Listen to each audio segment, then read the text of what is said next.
Bonjour tout le monde.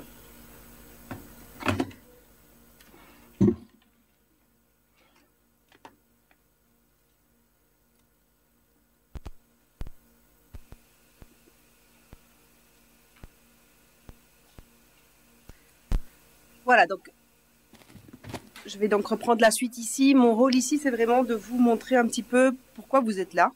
Qu'effectivement, il y a des besoins en termes de cybersécurité à l'échelle économique, sociétale et nationale ici, mais évidemment, vous êtes tous liés à l'éducation et donc je vais un peu faire le lien entre ces attentes et ce qui va se passer dans les écoles, mais ce qui est également attendu au niveau de l'Europe, donc ce qui émane dans ce qui revient dans nos référentiels actuellement. Ça ne vient pas de nulle part. Évidemment, l'Europe est sur ces questions-là depuis quelques années. Donc, je vous montre un petit peu le cheminement et ce vers quoi l'Europe va et ce vers quoi la Belgique, finalement, devrait aller également. Juste une présentation très courte. Donc, pourquoi c'est moi qui vous parle de ça? En fait, finalement, moi, je suis chef de projet STEAM. Alors, je mets le A, moi. Désolée, Jean-Marcel. Parce qu'évidemment, en étant à l'université de Namur, lorsqu'on parle de STEAM, nous, on parle aussi des approches pédagogiques qui sont mises en place lorsqu'on essaie d'amener les jeunes vers des métiers STEM. Et donc, finalement, ce A, il est aussi dans les approches pédagogiques mises en place. Donc, c'est pas forcément que je mette de l'art partout, mais je suis plutôt sur comment mettre en place les STEM dans l'enseignement, finalement. Alors, je suis master en chimie à la base, mais j'ai refait un bachelier en informatique. Je suis docteur en informatique. Mais je me suis spécialisée dans la didactique, une discipline qui n'existe plus en Belgique, mais qui va renaître, je pense, étant donné que le numérique revient dans les écoles. Et donc, j'aime quand même dire que ma discipline en informatique, c'est la didactique, et c'est pas autre chose. Et donc après, je suis aussi CEO d'une petite ASBL qui œuvre à former au numérique tous les citoyens. Alors, ma conférence ici, elle va partir sur deux constats. Le premier, c'est que 80% des attaques, effectivement, des cyberattaques, reposent sur la méconnaissance de l'utilisation de l'outil informatique et le manque de compétences des utilisateurs. Ce qui permet aussi de se dire, ben voilà, si en fait il y a des cyberattaques, c'est parce que à la base, il y a des failles humaines aussi. Alors, je ne dis pas que je ne mets la cause sur personne, mais comme M. Borsu a dit, ben voilà, se connecter sur un Wi-Fi non sécure quand on est à l'étranger, ben c'est peut-être une erreur qui est possible d'éviter finalement. Mais pour ça, il faut que les personnes elles soient au courant et qu'elles aient un peu conscience de tous ces problèmes. Et donc, il y a forcément des compétences à amener dans les écoles. Le deuxième constat, c'est qu'en 2018 encore, la Belgique était un des rares pays européens à ne pas développer les compétences numériques dans l'enseignement primaire et secondaire. Alors oui, je sais, il y en a qui vont me dire, ici dans la province du Luxembourg, les options informatiques, elles ont toujours existé. Et elles existent encore dans beaucoup d'écoles, donc c'est un peu particulier. Maintenant, si vous allez dans d'autres provinces, on s'est limité beaucoup au niveau du numérique à de l'enseignement de la bureautique, sans pour autant aborder d'autres choses. Et à travers cet enseignement de la bureautique, finalement, on n'abordait pas des questions plutôt sociétales et le problème justement du monde de maintenant, qui est une ère numérique, tout qui se numérise, et de la fracture numérique qui se creuse au niveau des citoyens. Donc voilà, en 2018, la Belgique était toujours un mauvais élève, et on annonçait à ce moment-là le pacte d'excellence qui devait réguler la situation. Alors, quelles compétences numériques développer lorsqu'on souhaite justement des compétences numériques au niveau de l'éducation? On est sur ce qu'on appelle la citoyenneté numérique. Donc ça, c'est ce que Donc la citoyenneté numérique, c'est d'avoir des personnes, des citoyens capables de s'engager positivement, de manière critique et compétente dans l'environnement numérique, en s'appuyant sur les compétences d'une communication et d'une création efficace. Donc, il faut pratiquer des formes de participation sociale respectueuse des droits de l'homme et de la dignité grâce à l'utilisation responsable et sécuritaire de la technologie. C'est vraiment une définition qui est assez difficile à assimiler comme ça, mais c'est la définition du Conseil de l'Europe. Le but étant de dire ici, on ne veut plus des consommateurs du numérique, mais on veut des personnes qui puissent aussi produire des choses, qui puissent communiquer à travers le net, tout en étant respectueux des droits de l'homme finalement et de la dignité des autres, et responsables parce qu'ils savent qu'il y a des problèmes écologiques à l'utilisation du numérique, mais il y a également des problèmes sécuritaires. Du coup, cette citoyenneté numérique, en fait, elle est un peu difficile à mettre en place. Excusez-moi. dans le sens où les référentiels européens, finalement, se focalisent beaucoup sur une compétence juste technique des outils. Donc, c'est vrai beaucoup la bureautique. Après, il existe des bons exemples. Donc, au niveau de l'Europe, il y a quand même eu 9 thématiques à aborder qui ont été définies. Donc, se respecter et respecter les autres au niveau des droits, des accès et de la netiquette. S'éduquer et éduquer les autres, la littératie numérique, la communication et le commerce. Se protéger et protéger les autres au niveau sécurité, droits et responsabilités et santé et bien-être. Tout ça en ligne. Et si vous voulez un bon exemple, allez voir un petit peu ce que pourrait être une éducation à la citoyenneté numérique assez bien construite. Je vous ai mis là, c'est le référentiel du Canada. Parce que le Canada est un petit peu en avance, un peu comme les États-Unis, mais les États-Unis ont décidé une autre optique. Mais le Canada, eux, sont vraiment sur cette citoyenneté à l'ère du numérique et ont développé un référentiel numérique où le citoyen éthique est au centre du référentiel finalement et on lui apporte tous les outils nécessaires à justement cette utilisation efficace, responsable et respectueuse des droits. Alors, finalement, ce que l'Europe veut développer, ce sont des citoyens numériques compétents, capables de répondre à de nouveaux défis quotidiens liés à l'apprentissage, au travail, à l'employabilité, aux loisirs, à l'inclusion et à la participation à la société. Donc, cette question justement de citoyens numériques qui répondent à des nouveaux défis, c'est un petit peu ce qu'on attend aussi de l'approche Team. Donc, vous voyez effectivement qu'il y a beaucoup pour le moment de buzzwords autour des STEM, des STEAM, l'approche Team à mettre en place, etc. L'approche Team, pour vous résumer en grands mots, en fait, c'est effectivement quelque chose qui devrait aider les jeunes à aller vers les STEM, mais c'est avant tout une approche par projet dans lequel en fait on ne met pas les enfants devant des nouvelles connaissances, mais on leur demande d'utiliser leurs connaissances connues dans différentes disciplines qui viennent de chacun des acronymes. Donc STEAM, pour ceux qui ne connaissent pas, c'est Science, Technology, Engineering, Arts et Mathématiques. Donc on leur demande de mettre en application des connaissances de différents domaines pour résoudre des problèmes qui répondent à des besoins de la société. Donc c'est une approche qui est assez... sur laquelle on a maintenant mis le mot STEAM, mais finalement une approche par projet, vous savez, en éducation qu'on en fait quand même pas mal. Ici, le but de cette approche par projet, c'est de ne pas être une approche qui travaille dans des silos, donc dans des disciplines particulières, mais qui justement demande à l'enfant d'aller chercher des connaissances dans toutes les disciplines, ce qui finalement est ce qu'on demande à quelqu'un qui travaille après. Donc, c'est-à-dire dans un travail, c'est rarement le cas de travailler seul. Vous avez toujours des équipes, vous avez des équipes avec des CV qui sont différents, avec des compétences qui sont différentes, et tout le monde se met ensemble pour trouver une solution à un problème. Et c'est un petit peu ce qu'on veut aussi au niveau du citoyen numérique. Ce qu'il y a, c'est que simplement ici, le côté numérique, c'est de le faire avec les outils que la société vous donne actuellement. Alors, pour vous dire à quel point la citoyenneté numérique va être quelque chose qui va être de plus en plus martelé au niveau européen, c'est qu'il prévoit qu'en 2025, ce sera l'année européenne de l'éducation à la citoyenneté numérique. Merci. Et donc, du coup, vous allez voir que dans les années qui viennent, ici, on va vraiment insister sur ce concept. Donc, simplement pour vous dire, on n'éduque pas au numérique pour faire juste de l'éducation numérique, on éduque au numérique pour éviter d'avoir cette fracture numérique qui est en train de s'agrandir. Et vous avez depuis longtemps quand même déjà un manuel qui existe, européen, où vous avez le développement de ces 9 thématiques qu'on a vues tout à l'heure, qui sont résumées ici en 3 grandes thématiques, le être en ligne, le bien-être en ligne et le droit en ligne. Et donc avec tout là-dedans, vous avez vraiment des ressources qui sont validées au niveau européen, qui vous permettent de mettre en place des activités et qui vous donnent de la matière si vous n'êtes pas très à l'aise avec le numérique. Parce qu'évidemment, là on va parler de cybersécurité, vous allez voir que dans les intervenants qui vont me suivre, vous allez avoir des choses qui sont plus abordables parce qu'elles touchent plus effectivement des choses du style cyberharcèlement, etc. Et c'est des choses sur lesquelles on a un peu plus de facilité et je dirais parce qu'on est un être humain et qu'on a de l'empathie, etc. Il y a des choses qu'on peut accéder. Une fois qu'on touche vraiment les notions techniques de la cybersécurité, tout de suite, on a un petit mouvement de recul de certains enseignants. Pourtant, sachez qu'il est tout à fait possible d'aborder en tout cas les rudiments nécessaires pour que les enfants puissent se débrouiller avec ça.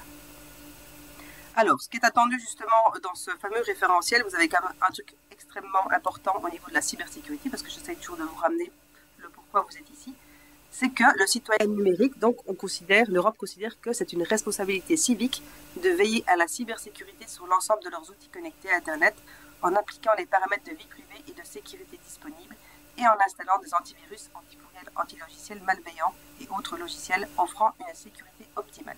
Donc vous voyez que finalement, dans cette idée de citoyenneté numérique, vous avez une obligation de former chaque enfant à la sécurité de ces objets connectés à Internet, donc téléphone, ordinateur, etc.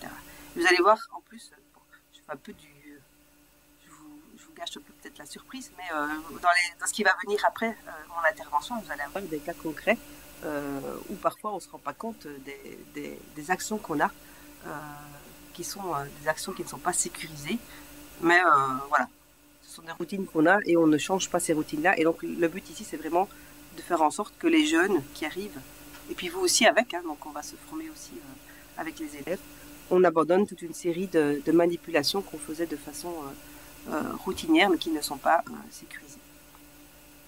Alors, au-delà de ce côté citoyenneté numérique, qui est le grand label que l'Europe voudrait, évidemment, il y a eu des plans d'action. Hein, donc, on a des choses qui sont écrites et qu'on doit suivre au niveau de l'Europe. Donc, au plan d'action 2018-2020, on avait déjà développé les compétences et aptitudes numériques pertinentes pour la transformation numérique. Donc, on savait que la société se numérise de plus en plus et l'Europe souhaitait avoir des compétences et aptitudes numériques qui soient développées, notamment à travers DIGCOMP.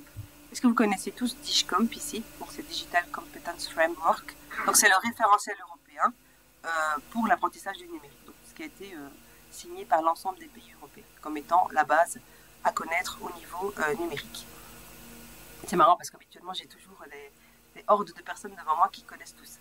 Donc, c'est assez sympa de voir que finalement, on attire ici un public un peu différent à travers la cybersécurité. Alors, il fallait des cours de codage dès le plus jeune âge. Vous allez voir que, je ne sais pas si vous avez déjà regardé un petit peu le nouveau référentiel FMTTN, donc formation manuelle technique, technologique et numérique. Du codage, effectivement, il va y en avoir. Il fallait de la cybersécurité et de l'hygiène informatique. Et j'aime bien le fait qu'ils divisent les deux, parce qu'évidemment, la cybersécurité, c'est pas juste une hygiène informatique, c'est un peu plus que ça. De l'esprit critique, évidemment, de l'éducation aux médias, et on devrait déjà inclure les filles, parce qu'il y avait déjà cette problématique de genre en informatique qui existe toujours. La problématique du genre en informatique, on ne va pas faire une grande parenthèse autour de ça, mais simplement, on n'est pas juste là pour faire en sorte qu'il y ait des filles en informatique. Il y a du boulot, en fait. Si vous ne prenez que les hommes, vous ne remplissez que la moitié du boulot, évidemment. Donc, le but d'attirer les filles, c'est pas juste de se dire il faut absolument que les filles réfléchissent aux solutions informatiques. C'est simplement que la plupart du temps, les femmes, elles vont vers des métiers qui sont des fois moins rémunérateurs. Et que là, vous avez toute une partie de l'économie autour de la technologie qui sont des emplois très rémunérateurs et finalement vers lesquels les filles ne vont pas juste pour des questions de représentation sociale. Donc, sociétale. C'est-à-dire que bien souvent, on va penser que l'informaticien, c'est une personne qui est tout le temps assise derrière son ordinateur, qui est assez peu en relation avec ses collègues, etc. Et donc, tout ça fait que les filles n'y vont pas et qu'elles se ferment finalement des portes qui pourraient être intéressantes financièrement aussi pour elles. Alors, DIGCOMP, juste pour vous montrer, pour si vous ne le connaissez pas, évidemment, vous avez 5 grandes thématiques. Les informations et la littératie de la donnée. Vous avez la communication et la collaboration, c'est probablement ce que les enseignants connaissent le plus, donc le travail en ligne, collaboratif, les mails, etc. Tout ce qui est contenu et création digitale, donc là, c'est là où on va retrouver la programmation notamment. Tout ce qui est sécurité, donc protéger ses outils, protéger ses données personnelles et privées, protéger sa santé et son bien-être en ligne et protéger l'environnement. Et tout ce qui est résolution de problèmes, où là, on est sur un peu cette approche team, justement. Même si ça ne s'est pas appelé comme ça, mais voilà, on est là sur utiliser des technologies créatives, identifier des besoins digitaux. On est évidemment dans le digital ici, hein, donc résoudre des problèmes techniques, etc. Donc ce DIGCOMP 2.2, vous le retrouverez en ligne, vous trouverez même le 2.2, parce qu'évidemment, il a été remis à jour depuis. C'est quelque chose qui a été validé, qui est suivi en France, donc les programmes éducatifs en France, c'est exactement le DIGCOMP. En Belgique, notre FMTTN a fait sauter le rose. Le problème solving a disparu, mais ils ont gardé les 4 autres. Ce que je trouve pas insensé, puisqu'en fait la résolution de problèmes se fera dans toutes les disciplines. Donc c'est pas quelque chose qui est lié uniquement au digital. Après le plan 2018-2020, vous avez eu la suite. Donc là jusqu'en 2027, on est dedans. On est sur quelque chose, sur un plan où il faut finalement, je vais pas prendre le premier parce qu'évidemment développement dans l'écosystème éducatif numérique performant, on est là dans l'équipement des écoles. Ça m'intéresse un peu moins dans ce cadre-ci. Mais nous, on va être sur améliorer les aptitudes et les compétences numériques pour la transformation numérique. Donc, le point est resté. Donc, on a actualisé le DIGCOM. Donc, on est en DIGCOM 2.2. Si vous allez voir la différence entre les deux, en fait, on a donné beaucoup plus d'exemples. On est beaucoup plus dans l'IA. Donc, l'IA a vraiment été plébiscité pour le DIGCOM 2.2. Peut-être la cybersécurité sera dans la prochaine version parce que justement, c'est quelque chose qui monte actuellement. Et là, on va attendre certaines choses de l'enseignant. Donc, ça a été un peu plus développé. Donc, vous devez effectivement pouvoir développer chez vos apprenants des aptitudes et compétences numériques de base dès le plus jeune âge. Une culture numérique, donc le côté lutte contre la désinformation, notamment amenée par tous les problèmes qu'il y a eu au niveau du Covid. Une bonne connaissance et compréhension des technologies à forte intensité de données. Je vous l'ai dit, l'IA est très fortement en place dans le DIGCOM 2.2. Des compétences numériques avancées qui produisent davantage de spécialistes numériques. Donc ça, c'est quelque chose d'un peu plus précis. Avant, on voulait juste le côté citoyenneté numérique. Dans le plan jusqu'en 2027, ils veulent aller un peu plus loin. Donc là, vous devez être capable de former des personnes qui quand même s'y connaissent un peu et finalement vont aussi avoir envie d'aller vers ces métiers-là. Parce que sachez que si on n'a pas de cours de numérique et d'informatique pure dans le secondaire ou dans le primaire, comment voulez-vous aller vers un métier que vous ne connaissez pas? Donc, il y a aussi un souci à ce niveau-là. Donc, il faut vraiment que ces cours de numérique soient aussi le reflet de ce que pourraient être les métiers. Ce qui est intéressant justement avec les projets qu'on fait ici, donc le projet qu'on a développé avec le Rospace Center, c'est qu'on va vers montrer des métiers aux enfants. C'est ça qui est important, c'est de donner l'envie que les enfants aillent après faire un métier. Ça marche pour tous les domaines. Hein. Je ne suis pas là pour défendre que l'informatique, évidemment, mais cette vision métier, elle est intéressante. Et en fait, des compétences en computer science. Alors, pourquoi je ne l'ai pas mis en français? Parce que si je l'avais traduit uniquement, c'était compétences en informatique. C'est parce que, en anglais, pour informatique, vous avez deux définitions. Vous avez computing et computer science. Computing est beaucoup plus large. Ça reprend à la fois tout ce qui est ingénierie de software, les sciences de l'information et les technologies de l'information et de la communication, donc les outils de bureautique. Mais ce que l'Europe entend donc par computer science, c'est uniquement l'informatique. Donc on n'est pas du tout sur la bureautique justement. Donc l'Europe demande que les personnes aient des connaissances purement informatiques. Et ça c'est quelque chose qui est un peu plus difficile à admettre entre guillemets puisque bien souvent les enseignants ne sont pas formés pour ça. Et dans tous ces computer science, il y a beaucoup de disciplines différentes. Vous avez en rose le langage de programmation parce que c'est le truc le plus facile parce qu'on va se dire on va pouvoir le faire avec du Scratch et du texte et de la programmation en bloc. Mais évidemment, vous avez des choses beaucoup plus poussées et vous avez, ce que j'ai mis en jaune là-bas, tout le côté cybersécurité. Donc, on est vraiment aussi dans l'idée de devoir avoir des concepts de base en informatique en cybersécurité. Alors, pour aller tout doucement vers ce qui nous intéresse, nous, donc effectivement, on va avoir ce nouveau référentiel qui va venir dans le tronc commun et qui va mettre en place certaines notions d'informatique. Parce que là, moi, je vais m'intéresser à ça. Donc, vous avez tout le côté numérique qui est la partie droite de votre camembert là. Avec, vous voyez, les quatre thèmes qui sont les quatre thèmes de DIGCOM. Hein. Donc, information et données, communication et collaboration, création de contenu et sécurité. Nous, ce qui va nous intéresser, c'est la sécurité ici. Et vous avez une répartition dans les différents programmes. J'ai juste mis là pour rappel, pour si vous n'avez jamais été vraiment observé le côté numérique. Sachez que la petite croix, ça veut juste dire que c'est l'année à laquelle il faut évaluer. Ce qui ne veut pas dire qu'avant, on ne peut rien faire. Donc, vous n'êtes pas tenu de ne le faire qu'à l'endroit où il y a la croix. Ça veut juste dire qu'à cet endroit-là, il doit y avoir une évaluation des contenus. Mais donc, vous pouvez l'étaler sur l'ensemble, parce que ce serait dommage de se limiter à ça. Vous savez que nous, on aime l'enseignement circulaire en Belgique, hein, c'est-à-dire de revoir régulièrement les mêmes compétences, mais en détaillant de plus en plus et en donnant de plus en plus, amenant de plus en plus de vrais modèles aux enfants.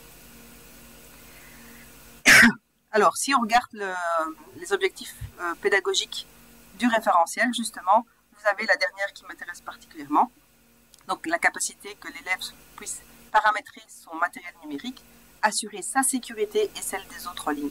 Donc, parce qu'évidemment, si vous êtes la faille dans votre société par après, vous mettez en péril la sécurité des autres. Donc, ce n'est pas uniquement la vôtre.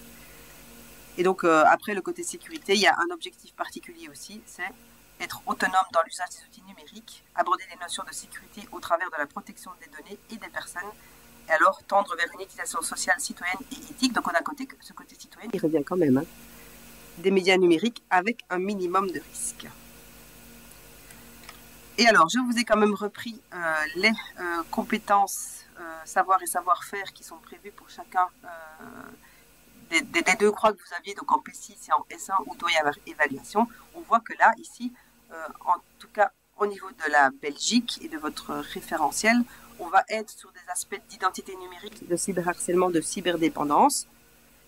Un tout petit peu de savoir attendu au niveau cyberattaque, cookies, hameçonnage, spam, piratage, donc vraiment le vocabulaire de base, antivirus, mot de passe, etc. Au niveau du savoir-faire, donc on va être sur la création d'un mot de passe sécuritaire, ce qui est le B à bas. Il faut aller plus loin que ça avec les enfants. Effacer les traces personnelles, ça c'est pas mal. Et réagir face à des situations de cyberattaque et de cyberharcèlement et de cybermanipulation. Donc là, il y a quand même des choses qui devraient être mises en place. Qui sont vraiment le début, mais vous allez voir, il y a des solutions très concrètes qui sont faciles à mettre en place, donc il ne faut pas s'inquiéter par rapport à ça. Et au niveau des compétences, prévenir et limiter les risques, donc on est sur sa fameuse hygiène informatique, et les risques de déséquilibre social et psychologique de la personne lorsqu'il y a cyberharcèlement et cyberdépendance. Donc finalement, c'est attendu au niveau de la P6 et au niveau de la S1, donc début de secondaire, on va être un peu plus loin, on va être sur des choses un peu plus spécifique, donc à la protection de personnes et à la navigation sécurisée. Au niveau des savoir-faire, de nouveau, on est sur la réaction plutôt, effacer les traces, les paramètres des options de confidentialité d'un compte, la vie privée dans de l'encodage de données personnelles, donc c'est tout un peu des aspects plutôt hygiène malgré tout, données personnelles, problématiques de cyberharcèlement et toutes les traces que vous pouvez laisser, identité numérique, etc. Sachez quand même que moi, je ne retrouve pas là-dedans vraiment un vrai cours de cybersécurité où vous avez tout le panel des attaques possibles, toutes les conséquences que ça va avoir, une réflexion sur la valeur de vos données. Parce que vous savez, ce qui se passe avec des jeunes, c'est quand vous leur demandez est-ce que tu ne penses pas qu'en donnant des infos à Internet, il y a un risque pour toi. La plupart du temps, ils disent tant qu'on ne communique pas un compte bancaire, voilà. Tant qu'on ne communique pas un compte bancaire, il n'y a pas de danger. Donc il y a vraiment une méconnaissance de tous les types d'attaques et de toutes les conséquences que ça peut avoir. Donc ça, c'est pour vous montrer un petit peu, vous brasser le topo qui va vous attendre dans les prochaines années. Alors, quelles ressources? J'en ai mis que quelques-unes ici. Vous aurez accès aux slides pour vous montrer qu'en Belgique, on a quand même développé pas mal de choses. Après, l'attaque, il est suisse, hein, mais c'est parce que je trouve qu'il est vraiment bien fait, parce qu'en fait, c'est un jeu sur les données personnelles, où l'enfant est dans un jeu sérieux, donc où il va jouer seul en ligne. Ses conséquences ne sont pas sans réaction, puisqu'en fait, il se fait virer de sa boîte dès le moment où il fait des choses qui ne sont pas sécuritaires. Donc, ça a vraiment un truc important. Après, ce sont des choses qui ont été développées en Belgique, et vous allez en voir d'autres juste après et dans les ateliers cet après-midi. Donc, c'est pour vous montrer qu'en fait, on est quand même sur cette question-là depuis longtemps. Des choses comme Test Achat qui ont été développées avec Child Focused. Test Achat et Google, c'est pas mal, il y a pas mal de choses en ligne. Et alors, à chaque fois, vous avez aussi un dossier enseignant et un dossier parent, parce qu'évidemment, quand on parle de citoyenneté numérique, si vous formez les enfants, on peut espérer que ça découle sur les parents s'ils s'intéressent à ce que les enfants font en classe. Après, je vous ai mis l'adresse de mon ASBL parce que tout simplement, on a comme projet actuellement de référencer toute une série de ressources éducatives, justement, avec un avis d'experts dessus. Donc, pour avoir un espèce d'annuaire, parce qu'on a signalé la semaine dernière, et je comprends bien que les plateformes actuellement débordent de ressources et qu'on ne sait plus. En fait, quand on est enseignant, on ne sait plus lesquelles utiliser, dans quel cadre, etc. Donc, on va essayer de réorganiser un petit peu tout ça. Et je vous ai quand même mis pour faire, parce qu'il faut toujours faire un petit peu sa pub, un ouvrage qui a été édité en 2021, donc qui était à destination des enseignants pour vous expliquer les différents concepts de base dans les différents domaines de l'informatique. Alors, la cybersécurité, c'est un des chapitres, mais évidemment, ici, les différents chapitres ont été écrits par l'ensemble des professeurs de la faculté de l'Université de Namur, donc la cybersécurité par notre professeur de cybersécurité. Et ensuite, ce travail a été pris en main par Fanny Boretta, que vous voyez sur la photo, et moi-même. Bon, après, je ne ressemble plus tellement à ça, mais c'est quand même moi, la blonde, là-bas. Et donc, ce qu'on a fait, c'est un travail pédagogique et didactique. Donc, c'est-à-dire qu'on a vraiment vulgarisé les notions qui ont été proposées par les experts, ces notions qu'ils ont identifiées comme étant les notions que tout le monde devrait connaître à propos de leur discipline. Donc, on n'est pas du tout dans le fait de se dire on va former des experts, c'est parce qu'eux disent En gros, ça c'est le vocabulaire que tout le monde devrait connaître pour pouvoir être à même d'écouter, même quand on écoute les médias, d'être capable de comprendre ce qui est dit, d'être capable de comprendre ce que ça engendre, d'être capable de comprendre les limites d'un système, etc. Donc voilà. Et je termine là. J'ai mis un lien d'URL quand même si vous voulez. Après, vous allez voir, j'ai mis vérifier par moi-même parce que la semaine dernière, il a effectivement dit qu'il fallait quand même savoir toujours ce qu'il y avait derrière un URL avant de cliquer dessus. Sachez que c'est ma présentation. Je m'engage à ce que derrière, il n'y ait pas un virus, je vous assure. Donc, ne vous inquiétez pas. C'est pour ça que j'ai mis vérifier par moi-même, comme ça, vous êtes très sûr que vous aurez accès à la présentation. Et la plupart du temps, sur mes présentations, c'est cliquable. Il me reste 7 minutes, je pense. Si vous avez une question, je suis preneuse. Sinon, on enchaîne les présentations. Après, je suis là à la pause, je suis là à midi, je suis là aussi toute l'après-midi. Donc, n'hésitez pas. Oui. Salut. Oui, je connais des gens. C'est quand même des personnes que... Oui.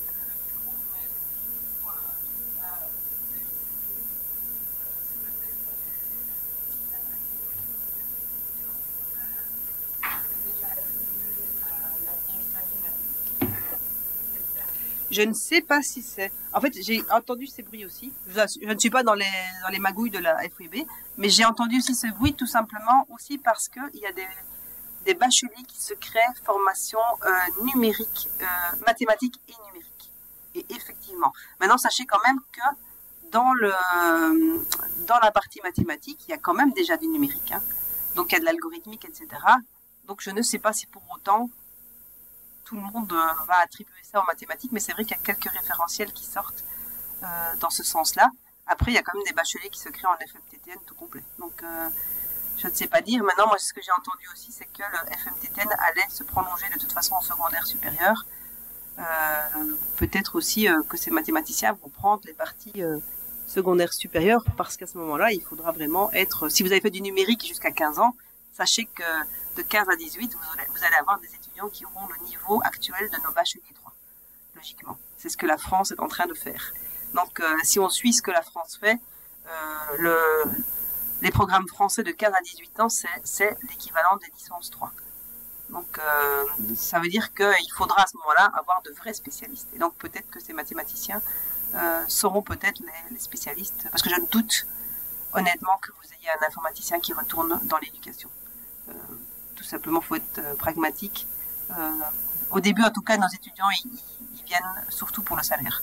Donc, 50% de nos étudiants vont pour le salaire. Et donc, quand on leur propose déjà de rester chez nous comme chercheurs, sachez qu'ils ne le font pas.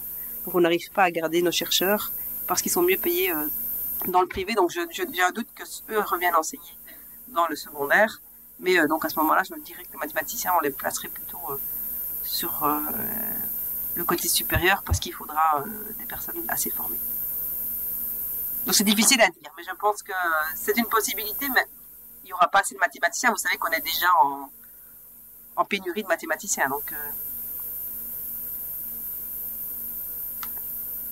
si pas de questions, je pense qu'on peut passer à la suite. Il vaut toujours mieux que le programme suive bien. Merci.